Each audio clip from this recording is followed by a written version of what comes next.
Hey YouTubers, Rival X Factor here, and I'm playing hardcore. Nope, I didn't stutter. Nope, I didn't hit my head. I'm playing hardcore. And let's get this out of the way.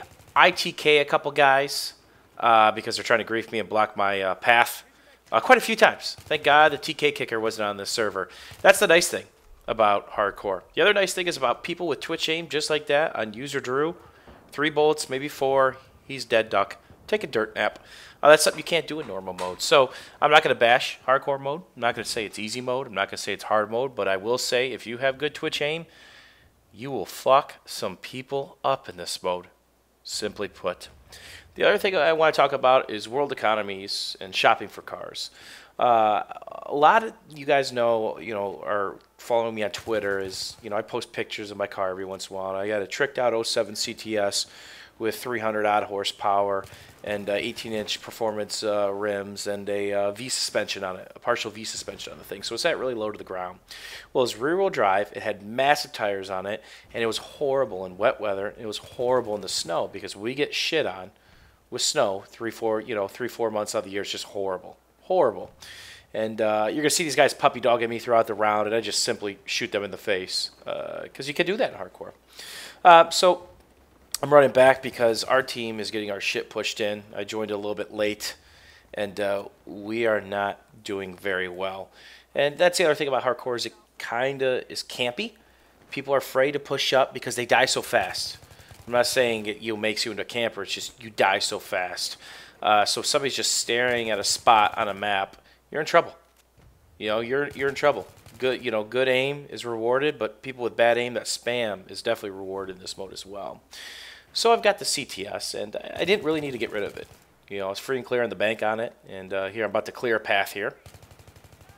Here we go. Like a boss. On I go. And, I got bit by the new car bug. And Cadillac's got a new ATS out. And it's got 320-some horse in it. It's a beautiful car, but it's $52,000. American dollars. That's a shit ton of change. That's like $6 grand more than I paid for mine back in the day. And the ATS is smaller.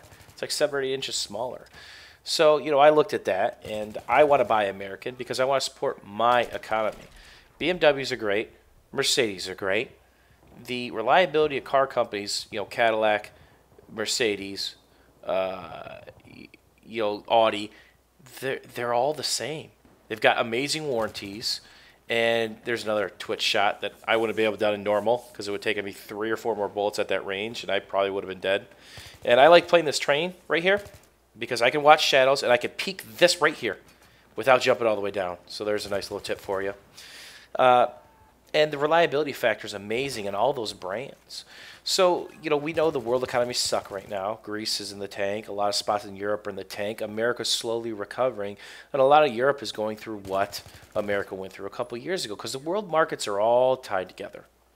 Europe's tied to Asia. Asia's tied to America. America's tied to Europe. Europe's tied to America. Back and forth. When you pull on one string, the other strings get pulled as well. When one economy is doing well, the other economies usually thrive as well. When one economy goes to shit, the rest of the economies go to shit. I do a lot with the markets. I do a lot of investing with, mostly funds and some specific stocks. So, I've seen substantial growth in, the late 90s, 2000 through 2005 to 2006 to 2007, and just the absolute tanking of the market. So I've made a lot of money, and I've lost just as much as I've made because the world markets are an absolute mess. So getting back to that, I went shopping, and Cadillac was out because they wanted too much money, and the interest rates aren't all that good because they're brand new vehicles. The banks aren't loaning at a good rate. It's kind of a horrible rate actually for a new vehicle for my credit score. So my grandpa used to drive Buicks, before he passed away. Buicks were big boats. They had great engines. They were luxurious. They weren't as expensive as Cadillacs, but they had a lot of value.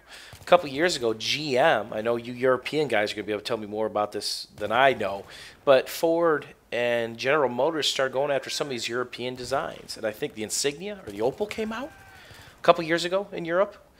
And it's an amazing vehicle. It's called the Regal in the United States, and I got the 4-cylinder turbo, and I got a upgraded package which has 315 horsepower. They put a different air induction, and they put a different header on the thing.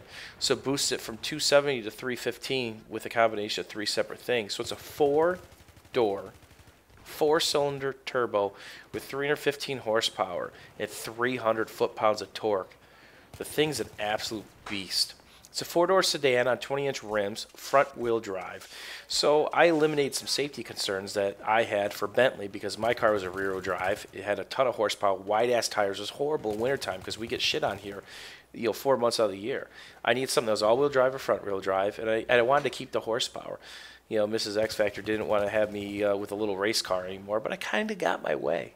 The car's a little bit smaller than what I used to drive, but it is an absolute blast to drive. I posted some pictures on Twitter of my old car and my new car, and I'll continue to do so over the next couple days because I'm a car nut. I'm a car enthusiast. I love watches. That's one of my things, watches, Hamilton watches, and I love cars. Absolutely love cars. So for me, I got a ton of value, and I didn't buy Cadillac, which kind of shocked me. I love the Audis. I love the design. A couple of my buddies drive, I think one's got the RS5, I want to say. And then another one's got another A4 turbo 2-cylinder, which is an amazing car. But again, I want to support my economy.